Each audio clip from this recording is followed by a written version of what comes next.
மனசுக்கு தமிழும் சேதும் ஒன்று சேர்ந்தா நல்லா இருக்கும்னு நினைக்கிறவங்க நம்ம சேனலை சப்ஸ்கிரைப் பண்ணி கூட பெல் சிம்பலை ப்ரெஸ் பண்ணுங்க. அமர்க்கலப்படுத்திட்டாங்க நம்ம பாட்டி வந்து சேதுவுக்கும் தமிழுக்காக வேண்டி என் பேத்தியும் பேரணும் ஒன்று சேரணும், இதுக்காக நான் என்ன வேணாலும் பண்ணுவேன்னு இப்போ ஒரு கடிதத்தில் பெரிய ஒரு பூகம்பத்தை உருவாக்கிட்டாங்க நம்ம பாட்டி. எனக்கு ஏதாவது ஒன்று ஆச்சுன்னா இந்த வீட்டில் உள்ளவங்க இங்கே எல்லாருமா சேர்ந்து தமிழையும் சேதுவும் சேர்த்து வச்சிடணும், அப்போ தான் என் ஆத்மா சாந்தி அடைன்னு லெட்டரை பார்த்தோன்னே எல்லாரும் பதறி அடிச்சு போயிடுறாங்க. அப்போ நைட்டே அத்தைக்கு ஏதோ ஒன்று ஆக போகுதுன்னு நினச்சி தான் அவங்க அந்த லெட்டர்லாம் எழுதியிருக்காங்கன்னு ஆர்வத்தோடு எல்லாரும் அழ ஆரம்பிக்கிறாங்க.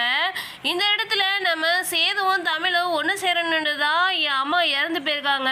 என் அம்மா இறந்ததுக்கு நல்ல ஒரு மரியாதை செய்யணும் அப்படின்னா நான் என் மகனையும் மருமகளையும் நான் ஒன்று சேர்த்து வைக்கணுன்னு ராஜாங்க வந்து என் அம்மா இந்த வீட்டில் இருக்கும் போதே அவங்கள நான் சேர்த்து வைக்கணுன்னு என் அம்மா கண்ணு முன்னாடியே எல்லாமே நடக்கணும் அப்படின்னு தமிழ் நம்ம சேது ரெண்டு பேரையுமே ஒன்று சேர்த்து வச்சிடறாரு.